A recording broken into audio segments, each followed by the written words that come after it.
The thing I'm thinking as a pastor, though, is that the bar for courage has become so low Well, there's that. that me saying that a man can't have a baby and I'll get an email, oh, thank you, that was so courageous. I'm like, that's really not that courageous. That's just a fact.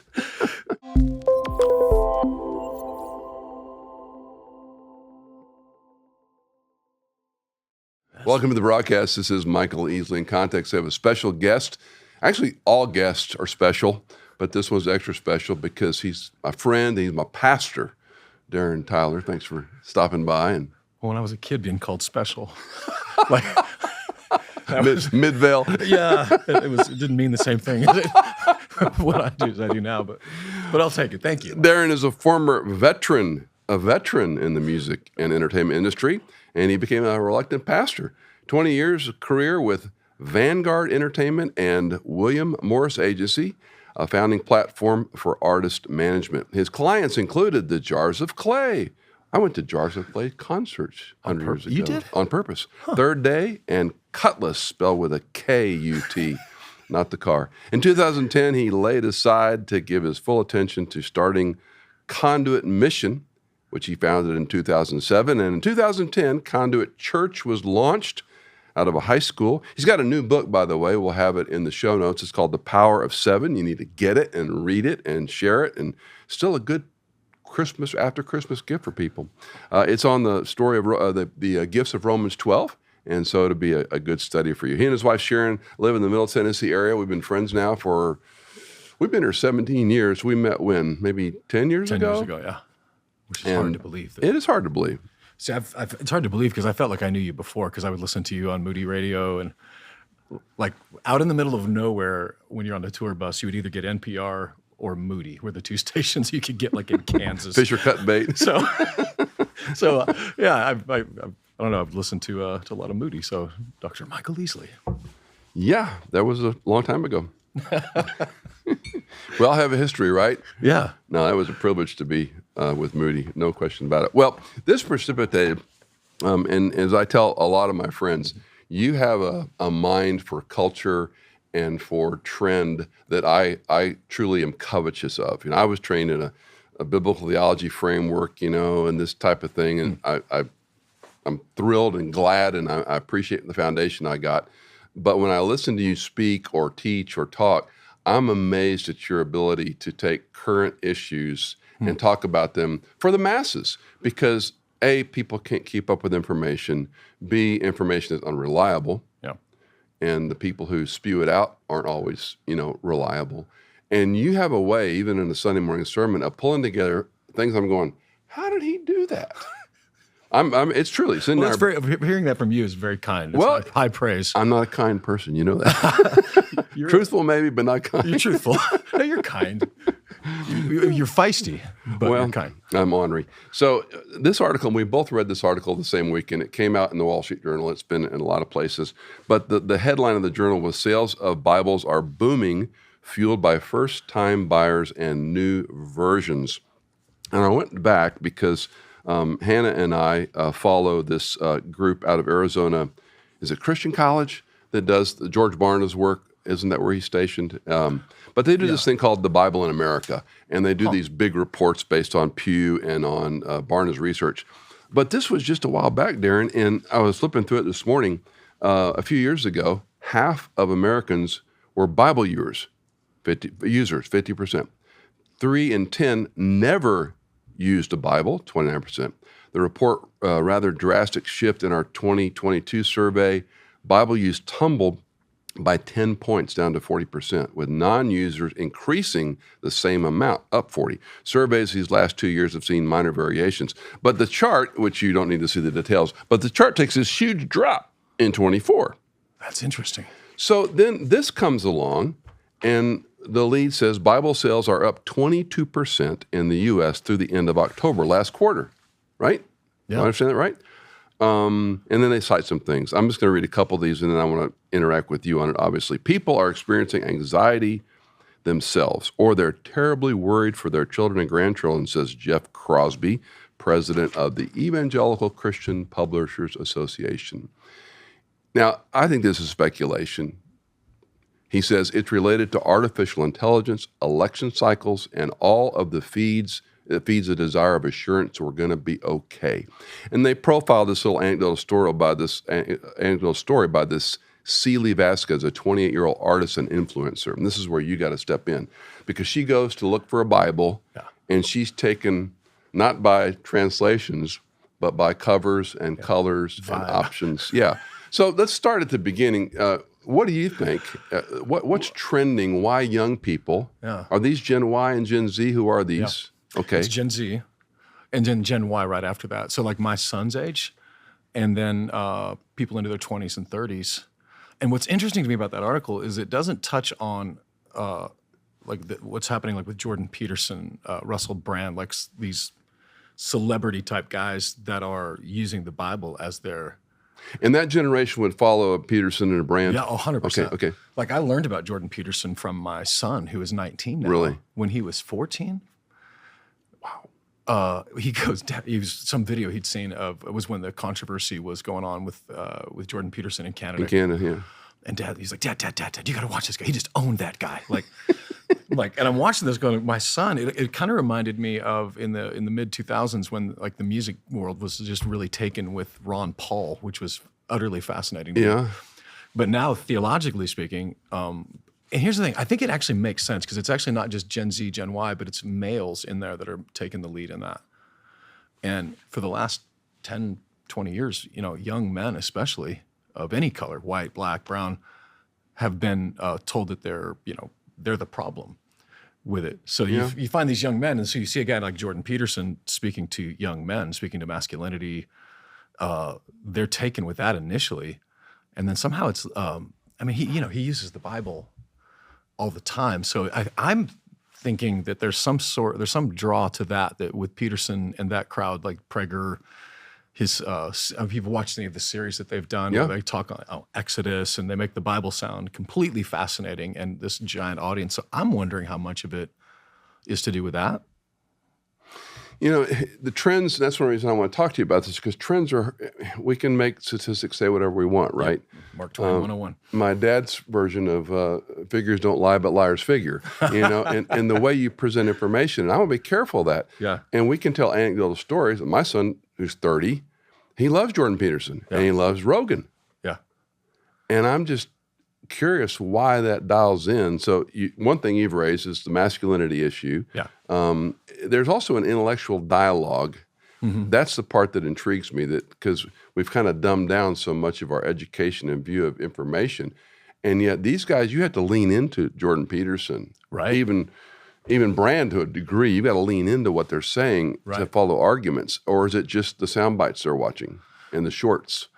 Both, don't you think? I mean, obviously they get drawn in through social media sound bites, but our circle group meets on Tuesday nights at 20-somethings. There's a ton of them that are listening to Jordan Peterson at length, like hours and hours of it. When do they do that?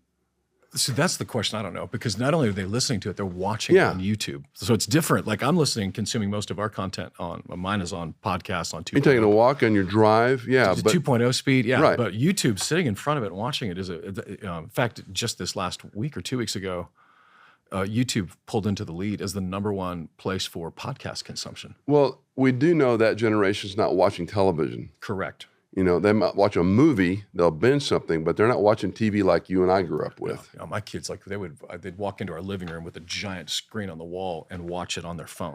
Prefer it, yeah. Yeah, the TV's off, but the phone is on. And so I think it's that. And then, I don't know, too, Michael, so I'm barely old enough to remember what became known, I guess, because of the film, The Jesus Revolution, the Jesus movement of the 70s. It was one that was born out of the sexual revolution of the 60s, right? The peace and love, and all the bills came due on the promises, and there was collapsed.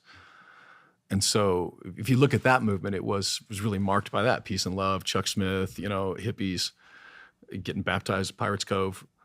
But the last 15 to 20 years, it's been about post-truth, right? Like your truth, my truth, and the bills are due.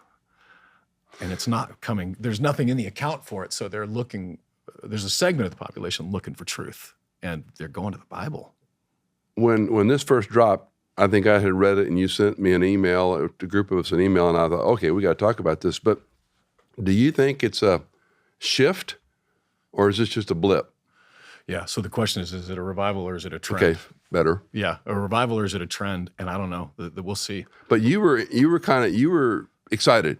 Yeah, oh, yeah. This was good news. Yeah, it's good. I mean, anytime people are in the Bible, Well, there's that. there's that. But at the same time, the risk of it, I mean, how long have you been saying, don't let the world teach you theology? And what's happening right now, so like Tucker Carlson, these are guys that have courageous voices, but I don't know that they need to be teaching theology and even just interviewing, people talking about the Bible. So on the one hand, that's a negative, and on the other hand, there's a positive, which is that we've got, you've got podcasts. If you remember, I've told you this, 2018, 19, like your voice is still needed. Like we need theologians teaching theology, and here we are with a bunch of kids seeking it. So if they're going to be seeking it, they need to have someplace where they can find the land. It. Yeah, I mean, was it 2 years ago? So about probably 2 years ago, I really felt like in fact, I sat down with our media team and I was like, our kids are scrolling right now. We need to put, the scroll in this scroll with it. And so we set forth on that about 2 years ago. And it's not just me. I've got, youth pastor, college pastor, and we are, they're spending every 3 or 4 hours every Friday morning going through systematic theology, Wayne Grudem's book. And we're getting millions of views on some of these, and most of them are not me, which is hilarious. It's the 20-somethings that are teaching, like our youth pastor. I mean, very socially conservative, but theologically orthodox. He's a bit socially conservative. Yeah. I was shocked at how bold he was to say some things he says. Yeah. I mean, he's great. He's young. Well, but to push back a little bit, they were attracted to you. They were attracted to what Condit was doing. Fair. And you gave them that platform to say, you can be bold, you can be courageous. I mean, you call out stuff constantly from a pulpit that I don't know many pastors, and I would say within a conservative evangelical fundamental framework. Yeah. I mean, sure, you have people whose their pulpits are a platform for politics and opinion, which is another discussion. But it's interesting because there's an element of courage, I think, that was pushed down for a long time, and they were fearful of recrimination, fearful of blowback, the feminist movement, the emasculation of the young men, and this idea you can't be a real man. Yeah. And some of these people you're talking about are pretty much good chauvinists. I mean, they're strong men who are unafraid to say that's wrong. Yeah. Yeah, I mean, when I think through whether it's Tucker Carlson, any one of these guys that are talking right now, Jordan Peterson being the most preeminent of them, but they're saying things that are considered courageous, but they don't have anything to lose. No, but they're established. Yeah. But the thing I'm thinking as a pastor, though, is that the bar for courage has become so low. Well, there's that. That me saying that a man can't have a baby, and I'll get an email, oh, thank you, that was so courageous. I'm like, that's really not that courageous. That's just a fact. But it's so low that anybody can do it. But I think what we've stumbled into was the quote-unquote seeker movement of the 90s, 2000s. There's still people out there seeking, but what they're seeking is who's going to tell my son that he can't be a girl? Like who's going to stand beside me and fight for my family with me? Like there's an enormous amount of people searching, and they're coming to the church for it. And if they're not hearing it there, where else are they going to hear it? Now you traffic in a lot of churches, a lot broader than most pastors I've known over the years. No matter where I lived, I had a hard time getting pastors to meet. Yeah. And sometimes we have better success, but you've got a broad network. Are you seeing in Middle Tennessee area and beyond more pastors, youth pastors, student pastors willing to be clear and courageous and say a man can't have a baby? And you shouldn't have two mommies. You should have a husband, a mother and a father, and these type of things. That's a good question. I'm seeing more of it, not as much as I'd like. Okay. But I am seeing more of it, and some of it is we haven't seen as much as we like because most pastors are not sitting around, keeping up with cultural trends, and they're not supposed to. Like it's not necessarily part of their job. And I just happen to come from a world where I started there. Well, and that's where I began though, because I think and again, hindsight's 20/20, but in my seminary training, which I, to this day, thank God for, I think there were things I wish I'd have learned better. Mm-hmm. you can't do everything in seminary or grad school. You can't do everything in med school. You have to specialize. I mean, you can't. Yeah. There's no. Yeah. But you can learn a bit. You can be 10% better in a subject that you knew nothing about. And that's where I think you do excel, because you dial it in such a fashion. Let's go back to this for just a second. My rabbit brain right now. I'm following this. That's scary. Good or bad, I don't know. Phones. You talked about a phone versus a tablet or a computer, much less a giant screen with 5.1 or 7.1 or 9.2, whatever these are. People don't want all that. They want information in truncated, which is no depth. So John Dyer, who's been on our program before, he's a research guy. He was with Google, I think, before. He's with the Dallas Seminary now, but he does deep dive research. And we had him on last year, maybe 2 months ago, about using, if I remember correctly, I could be wrong, using technology to remember Scripture. And it wasn't definitive, but it leans the way we think. And, I bring a physical Bible to church. I have pens. I take notes because I am ADD. And if I don't look at the text, listen to the preacher, write a note down, my mind's running. Yeah. And that's just a discipline for me. Can they do it with a phone? I mean, I don't think so. And I don't know. So sometimes I think, am I just being the grumpy old man? Like, if I'm that concerned about the medium in which it's being consumed, then I should go get a stone tablet, because that was the original. No, it was oral tradition. The original was oral, and then the stone, and then scroll start. Get schooled by the doc. Had to memorize it all. But so I don't know how, like, when I do sermon prep, I will, one of the last things I do is I will write out the main points. Even though it's on my computer, I will physically write it, because for whatever reason, I remember it more when my hand is. And now that I see that, and there's research now that shows that that's... Well, neuroplasticity is pretty hard to discount. Yeah. One of our daughters went through this program called NILD, and they've changed what the abbreviation meant, but it was the National Institute for Learning Disabled. Now I think they've changed it because disabled's a bad word. Yeah. But one of the many modalities that they used was a piece of chalk on a board at the child's shoulder length, and they had to do what's called rhythmic writing.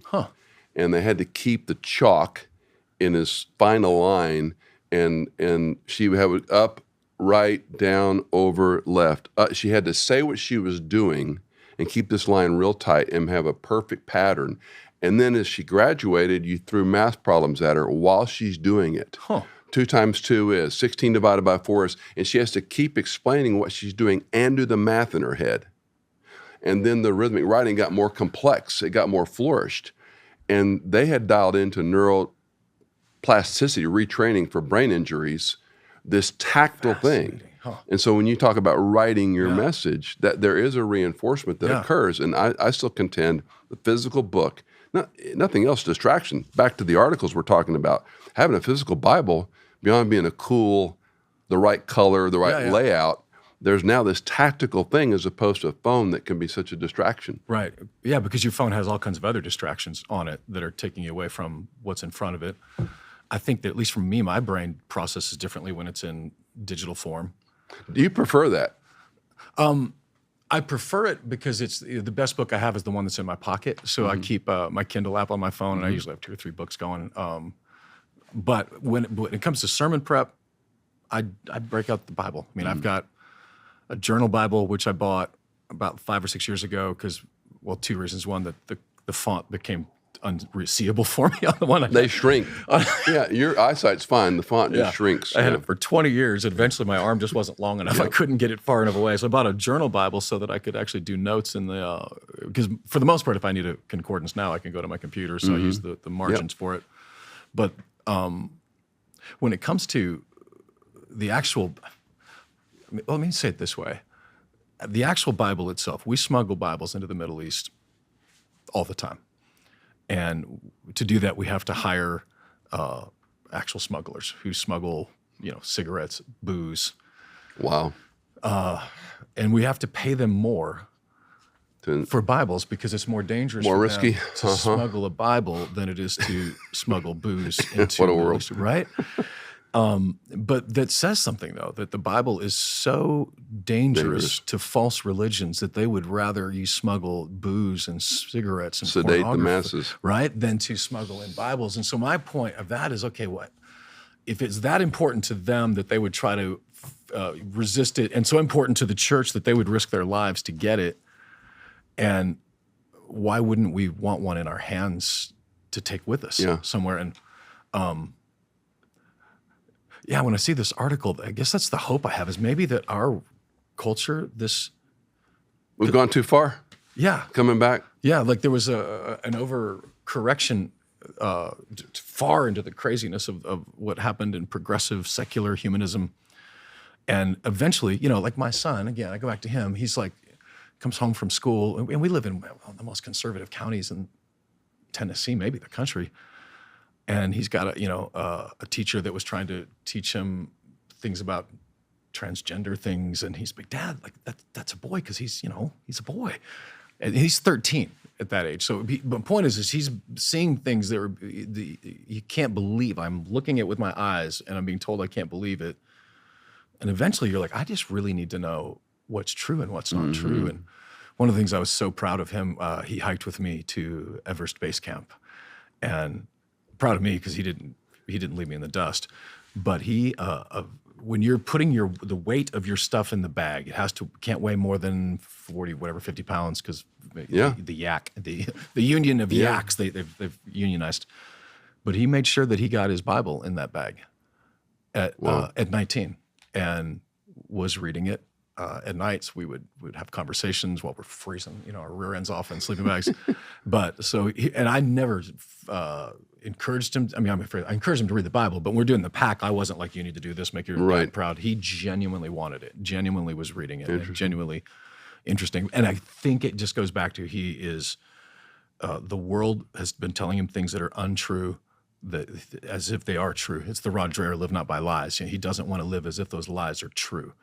And the Bible has been a source for him. And so, and it's his friends as well. He's got a whole circle of friends that are there. So it gives me a lot of hope, even just the difference between my 28-year-old daughter and my 19-year-old son. There's 10 years between them. Her generation, it was different in just that decade. It was a whole different world. And so he's coming up, with a whole different culture, different technology, and, hugging the Bible.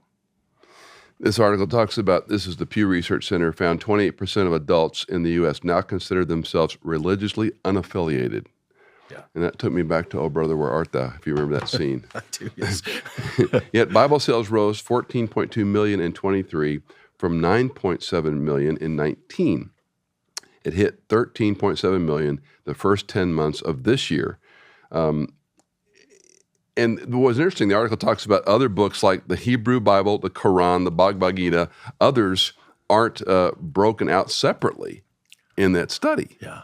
So that was a little bit of a head scratcher. Yeah, not helpful. Yeah. Then they go on to say Tyndale, which is a major publisher, offers a range of Bibles, including those for young adults. And they talked to Amy Simpson, who's their young adult division. And she says it has a colorful study Bible, with maps and biographies of biblical figures aimed at students. And I have to say, okay, a child's Bible is a child's Bible. And so at some level, maybe you need some,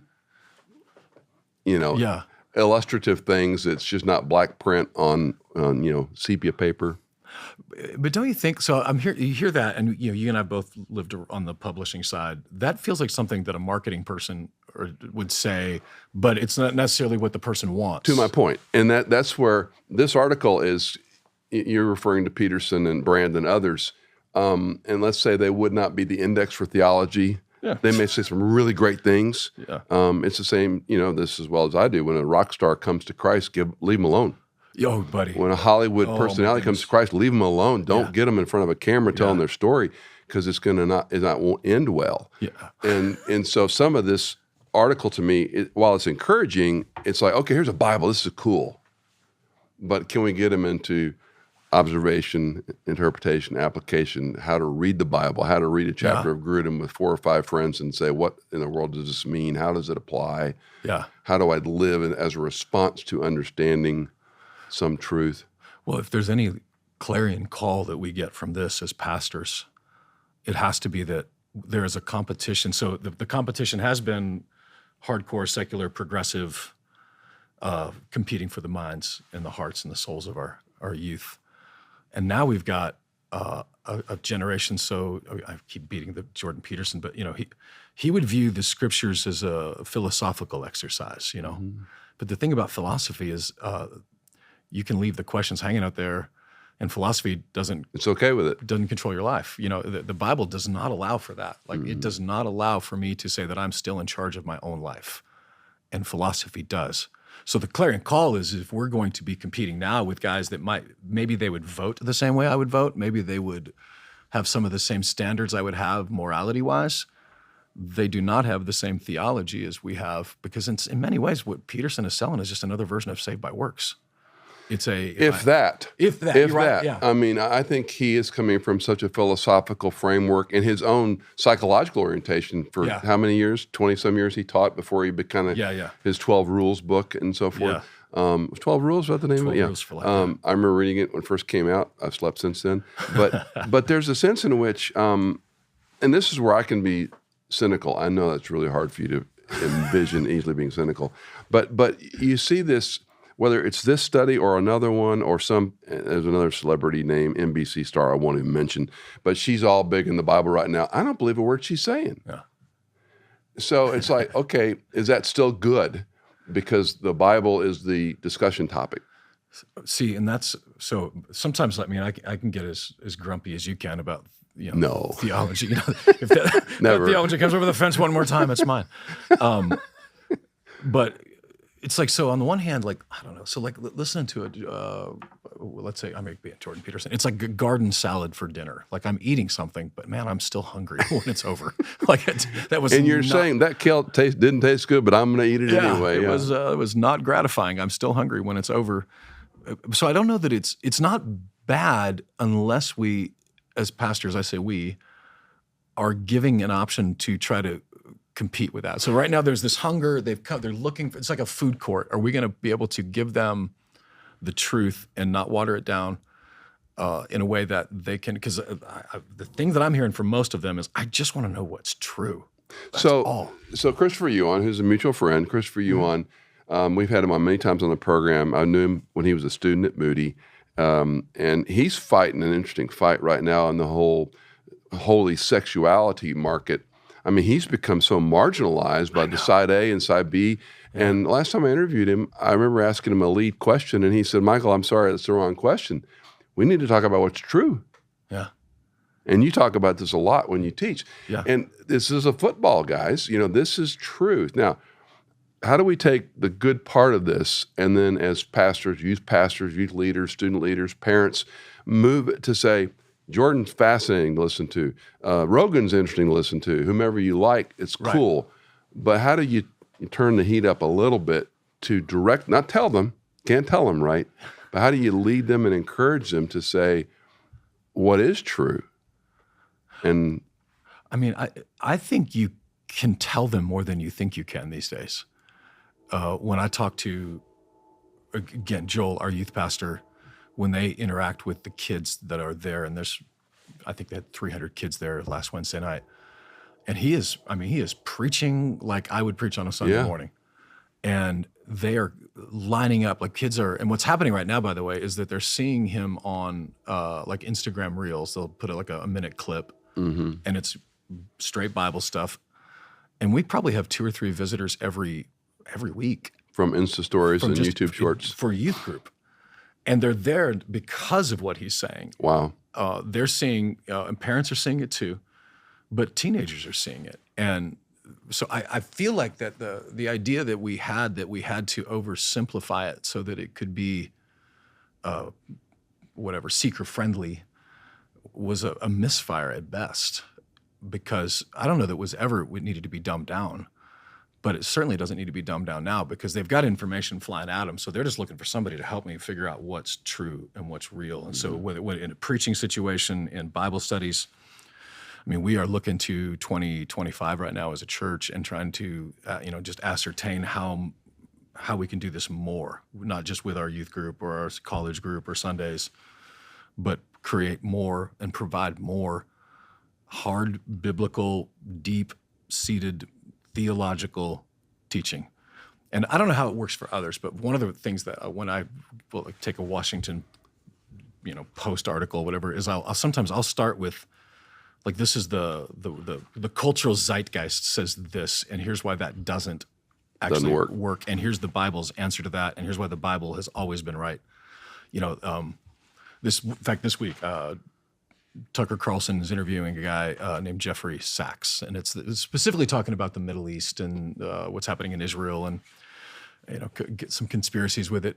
But what was frustrating is he's interviewing this guy that, and he just says it really flippantly that, and this what's going on in Israel, it's because of this 2,600-year-old document, that is, and he just flippantly throws out there that the Bible is just some document. And, I don't know how many millions of people are hearing that on Tucker Carlson, but I know a lot of people in our church family are. And so I have to address that to say, hey, when he mentions that 2,600, flippantly, like that old document, so to speak, that is the Bible. That is prophetic. All the prophecies that Jesus fulfilled the first time, do we think he's not going to fulfill them, the rest of them that are, left unfulfilled? Like, just helping people to think and to discern has got to be part of our job now, because there's a huge competition for people that'll say something in a soundbite that sound really good unless you think about it and process it and discern it. I was trying to find it in this article, and it may have been Scott Lindsay with Logos, who I've heard him talk many times about this one study. And my oldest daughter, Hannah, is actually writing on this to some level about how if you're in the Bible once a week, twice a week, 3 times a week, 4 times a week, it changes you. Yeah. Anxiety, perspective, your walk with God. And that goes back to the physical Bible in my universe, in my era was, if I love Logos, I love the technology. I've been using it as a very early adopter, but for me to open a physical Bible in the morning with a pen and a cup of coffee, otherwise I'm gone. I can't stay on track. Now, I may do a word study. I may say, okay, what's that word? I'm not sure what that word is, and I might, but that's not an errand that takes me too far away. Right. Now, I'm weird. I know I'm a very small percentage of a Bible-consuming audience, if you will. Mm-hmm. So again, my question, how do we move them? And is it literally away from phone to a physical Bible to start, or does that even matter in your worldview? And then how do we get them excited about opening that book in the morning or before they go to bed, whatever their rhythm is, and say, you need to be in this 4 times a week? Yeah. I mean, it's such an interesting question when it comes to, because I would also add audio to that as well then. Okay. Listening to the Bible. I remember when that was. Can you stay at it when you're listening? Can you stay in it? I can't. Okay. But I don't know how others are. But like my wife, like she gets up every morning and I know she's up because I hear she's hit play on and she's listened through the Bible, hundreds of times probably that way. But she's also doing other things while she's doing it, and she doesn't allow it to replace. Like she still is in the Word with it. So for her, instead of throwing on a podcast or whatever, she's throwing on the Bible. So that's a good thing. But I think that there's something about, for me personally, the tactile. Here's the Bible in my hand, no distractions, and it's funny because in Africa, Asia, they're not having these conversations. Like they're just hungry for the Word, but they're also, they don't have other distractions in front of them. So for us, like our context, it has to involve the discipline of putting away the technology and getting into the Word on a regular and ongoing basis. And when you say, how do you make him, want to or exciting? For me, what I feel like it is if we treat it as if it is what it really is, it's exciting. Like, listen to this. This is amazing. Look what they figured out. This was thousands of years old. This document might be old, but so are humans. Like, humans are not new.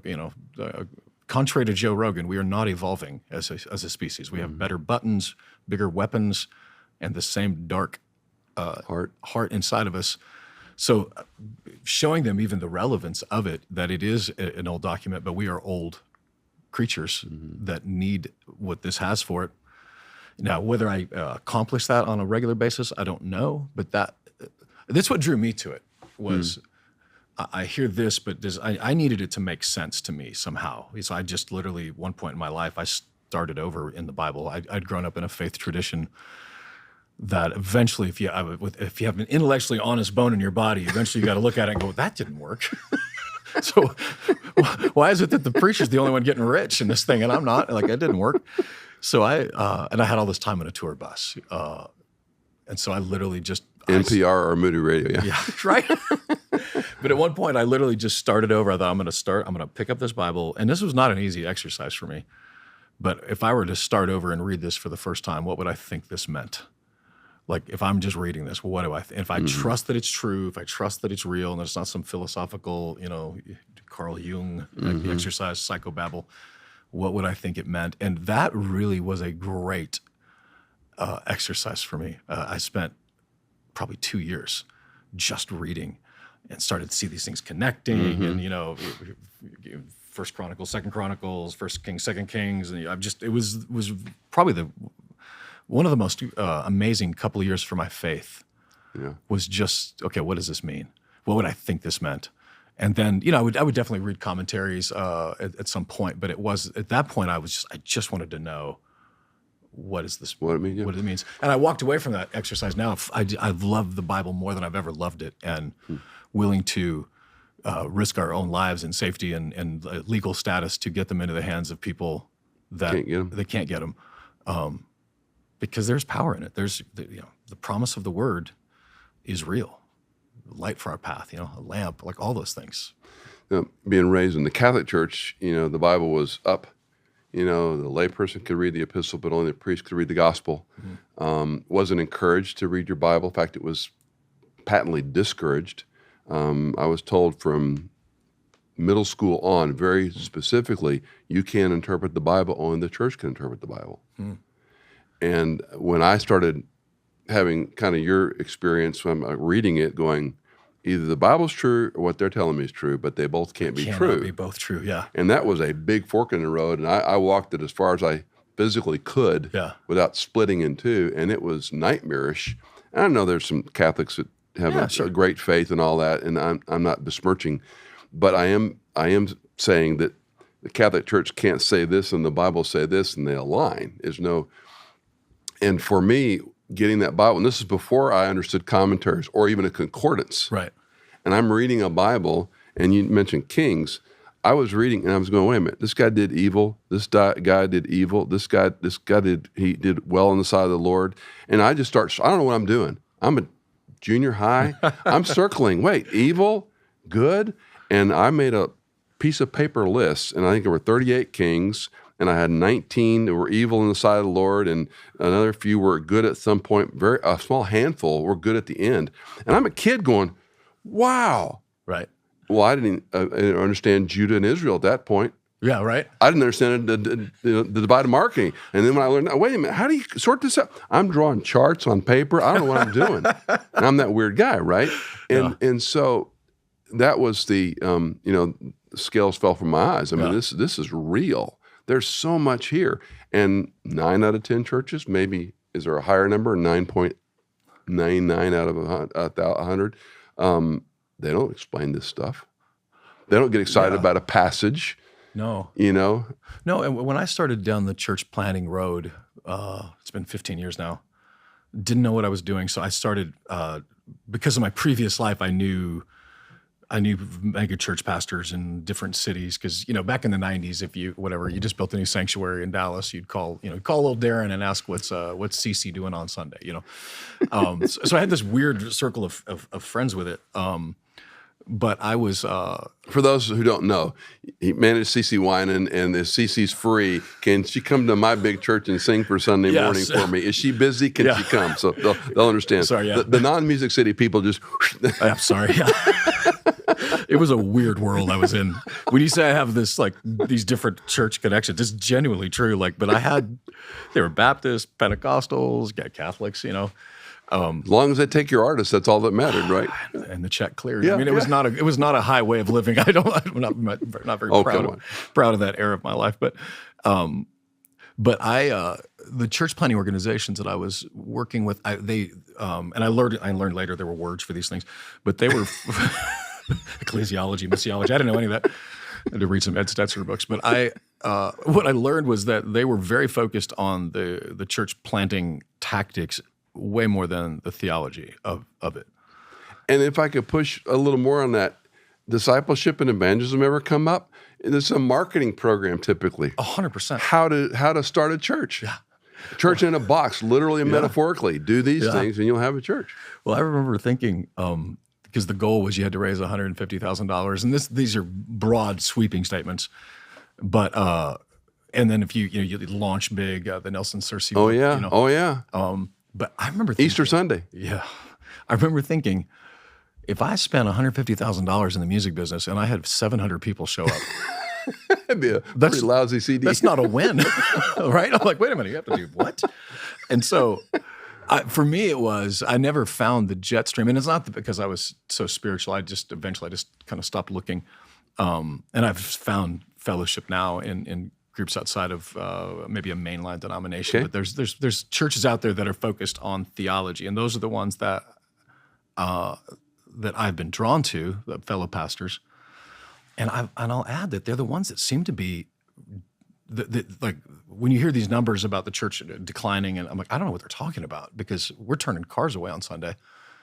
And a pastor friend visited a few years ago, and he said, I won't say his name, because he said, I know. He goes, you use the Bible a lot when you speak on Sundays. That's interesting to me. And I was like, sorry, what are you doing on Sunday? Like, what else would you do? I don't know, But he'd come from the a denomination It was a seeker sensitive. He isn't a denomination, but he had this whole idea that he was taught that in this world that is neutral to the truth, that we need to be sensitive to him. But since then he started using the Bible.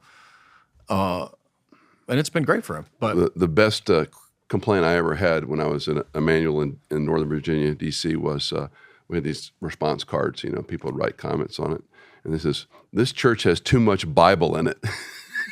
I should have framed it. I should have framed it. It's like, well, our middle name was Emmanuel Bible Church. That was your first clue. But you and I were in a setting, and we'll land with this discussion. You were not long ago watching a football game with some guys, and one of these Jesus gets me. He gets me. He gets us. He gets us. Thank you. Yeah. He gets us comes on. Yeah. And it ensued in a very interesting conversation. Another pastor in that particular group made a comment about it wasn't the gospel. Yep. And that ensued a little. And of course, me having nothing to say had to say something. And I said, why don't we use the language of the Bible? I mean, Christ. Just look at the 7 I Ams in John. Yeah. He talks to an individual. I'm the light of the world. He's talking to the blind man later on, and a living water, the woman at the well. He revealed himself to people. What's wrong with using, and of course, the conversation didn't, it was kind of truncated, let's put it that way. But I was intrigued by the discussion even among these guys. Yeah. That we don't have a consensus on how to communicate the gospel. No, so... So back to this article is where we started. That people are interested in it, and we're calling that good. We're calling that a win. That's the first down on the football field. How do we get back to this clarity of the truth you and I are talking about? This is the gospel. You understand who he is. He lived, died, was buried, came back from the dead. Any and all who trust in Christ alone for their salvation. We have to be specific about this book, because you just said, if you're willing to take a life-death risk to smuggle it in. Yeah. So I don't know if you've heard of a guy named Aaron Renn, a researcher, thinker. He spent a lot of energy on some research that and his theory was that there was a season in the 80s, leading up to the 80s, where the country, America, viewed the church and Christianity like as a positive thing. They may not have gone to church, but the churches were good for the community. And then during the 90s, maybe early 2000s, it became like a neutral. So that would the church is neither bad nor good. It's just we don't even really pay attention to it at all. And then there's the kind of 2010 till today, where it's hostile to Christianity. And so reverse engineering that, what he was saying, that the techniques and the tactics that were used in the 80s for a positive worldview church didn't work in the 90s. And his theory was that was where the seeker-sensitive movement came from. Now, again, the argument could be made that was probably still not the right technique, but be that as it may. But now what he was saying was this: we are in a hostile post-truth, hostile to the gospel worldview, we can't use the tactics of the 90s or the 80s.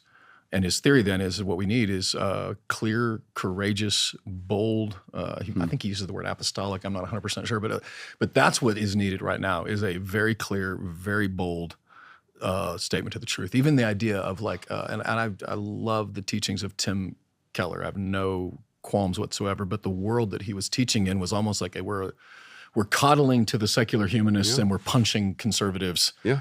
To try to now I'm more credible. That's how he landed. Yeah, for sure. Yeah. Yeah. You're right. It's in later years, and maybe in New York that was the context of it. But I'm used to being in a context that is hostile to the gospel. Like I'm accustomed to that, where you're reaching Muslims or Hindus, whatever. They are not in the mood. And so you have to be clear. You have to be bold. You have to. It's even start in their world. Like one of the best ways to talk to a Muslim about Jesus is to start in the Quran and go backwards into the Bible with it. And so, like if you read Nabil Qureshi's book "Seeking Allah, Finding Jesus," you could literally take Josh McDowell's Carpenter. What's the book? More than Carpenter. It's the same arguments. The secular humanists are the same arguments that the Muslims are using to this day. So anyway. To me, what we're experiencing in the church world is, and look, it's not for everybody. My emails, I still get the inbox, but I hear from more than once a week, probably multiple times a week at this point, from people like with tears in their eyes. I just needed somebody to tell me what was okay. True. Yeah. I just needed to know. There was a book, I think it was in the late 60s. The title is a throwaway title, but it was an academic book, and it was called "Why Strict Churches Are Growing." And the guy wasn't what we would consider a believer. He was a pure researcher, and he looked at churches that basically what you said. They had a clear doctrine. They were clear about expectations. They were clear about how they taught it. This is the bar. This is what to expect if you come here. And even if we look at mainline denominations or the Catholic Church, they have that's mushy. What do they really believe? What's this? The Pope saying something that's not true in my Catholic history. And so any of those large entities have gotten squishy. Back to your Keller observation, they've changed the culture perhaps a little bit. Leaned in. I need to talk about this in this way. There's trigger words I can't use. Yeah. As opposed to let's be clear. Yeah. And unapologetic. When I was in this church in D.C., we had this axiom up there. In Washington, D.C., if you get a letter of criticism, you're expected to answer it.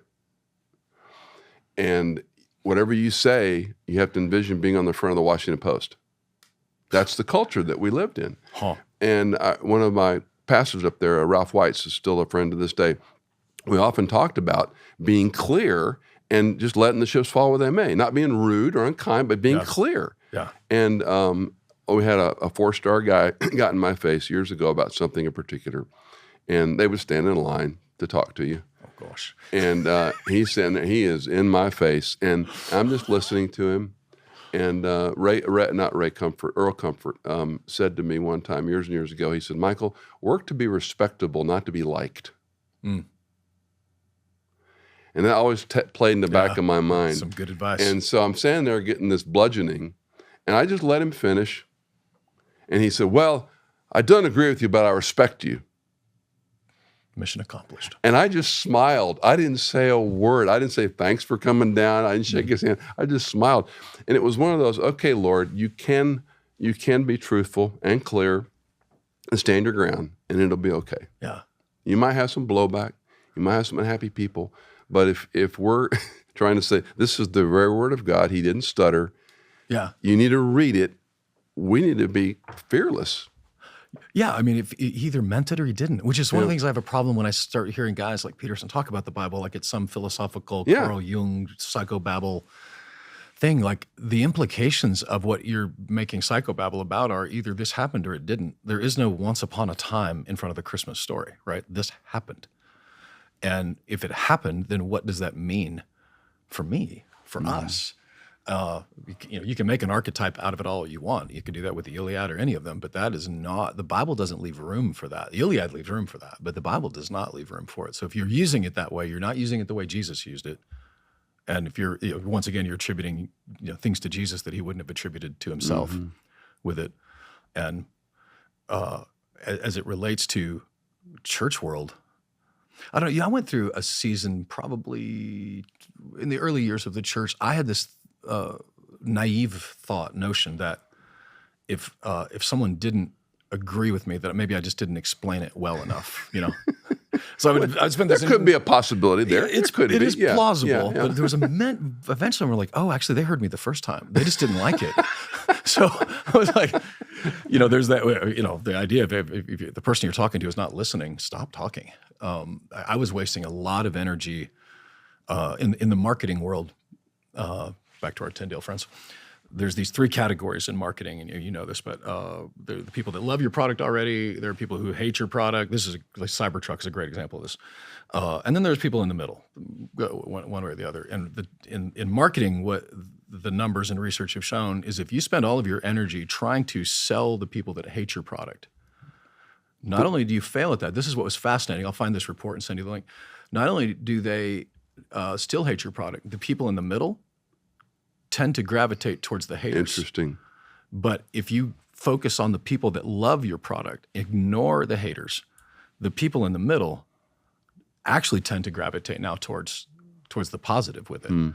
And I used to tell my bands, you mentioned Scott Lindsay, one of my proudest moments was getting Cutlass on the cover of the Logos Monthly Bible magazine. Because they actually evolved it. They were rock and roll. They might have been tatted, but those boys loved the Bible. And I worked out a deal with Scott. He gave me a free copy of Logos. If all the guys in the band got a free copy, and he put them on the cover. Perfect. But that was so random. But what I learned was that I would tell the guys this, like when you're writing music, writing lyrics, whatever, the worst place to stand on a tennis court is the middle, because that's where the ball bounces.